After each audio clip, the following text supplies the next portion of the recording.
Kathleen Norris said she hated hearing the Ten Commandments read aloud in church. Thou shalt not, thou shalt not, thou shalt not. Oh, so overwhelmingly negative. And not to mention, she said, in her small town America, 10 commandments became 11. Thou shalt not play cards, and became 12. Thou shalt not go dancing, and the list kept going. No makeup, no movies. Her father was raised in a very strict religious home that forbid him from going to the movies. And when he left for college on his first day of freedom, he went to the movies 3 in a row. He was a Methodist preacher in South Dakota in the 1920s and 30s and chewed his cigars to make sure that none of his church members could smell the smoke. And he had reason to be careful. He had just been fired from a church in West Virginia for teaching hymns to the youth group on a banjo. Why must we confuse religion with rules?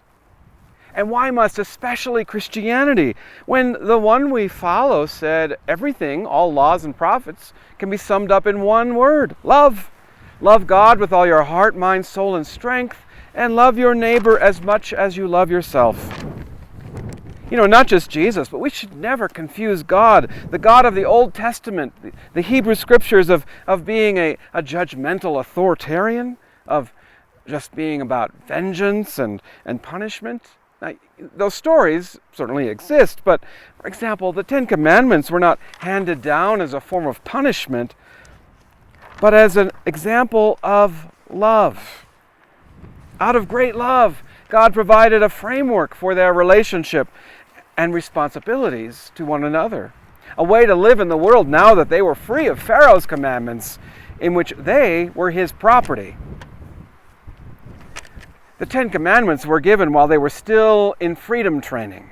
Free from slavery, continuing to wander in the wilderness, their task was still to escape slavery, the one in their hearts and minds. You could take a people out of oppression and give them freedom, but the harder task remains taking the oppression out of their minds. Now, the Ten Commandments, the order is very important. They start by establishing the relationship. I am your God.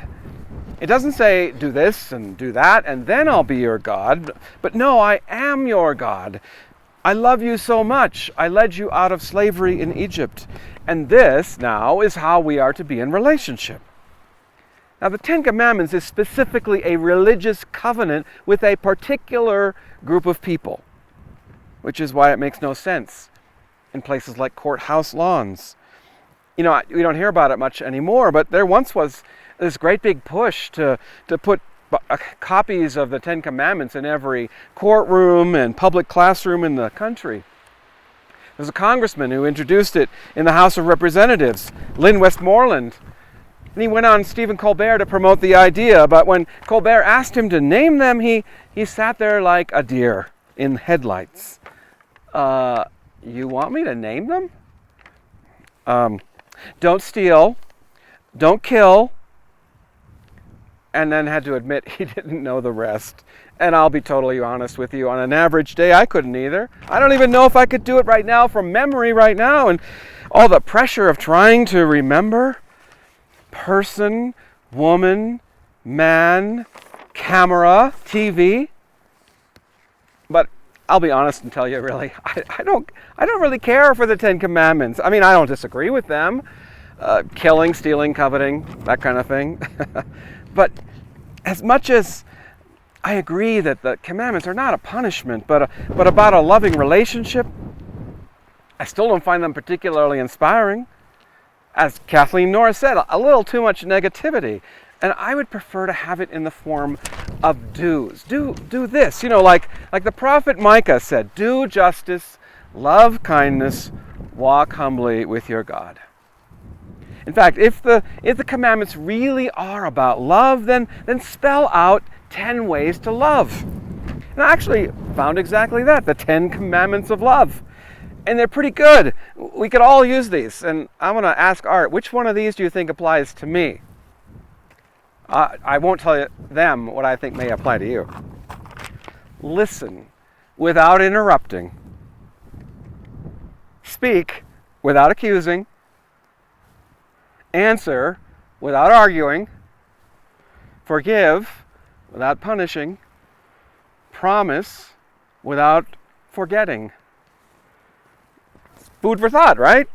And here's the final 5. Share without pretending, give without sparing, trust without wavering, pray without ceasing, and enjoy without complaining.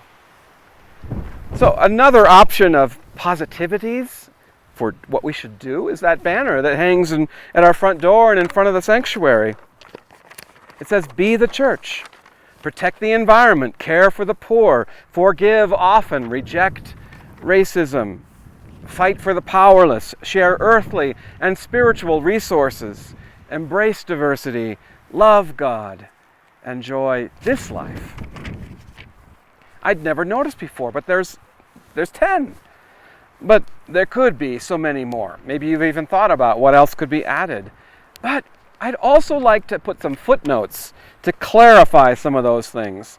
That we don't just need to reject racism, we need to dismantle white supremacy.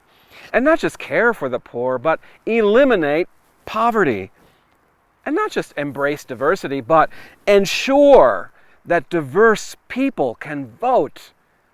Yes, thou shalt vote.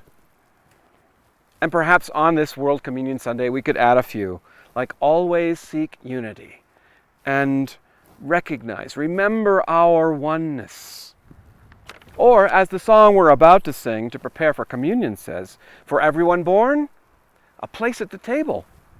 For everyone born, clean water and bread, a shelter, a space, a safe place for growing. For everyone born, a star overhead. And then, that's when we will have fulfilled the 10 Commandments in their fullest and most loving form. When everyone born is free to live without fear and simply be. And then the God who first loved us, who established this relationship, will delight. Amen.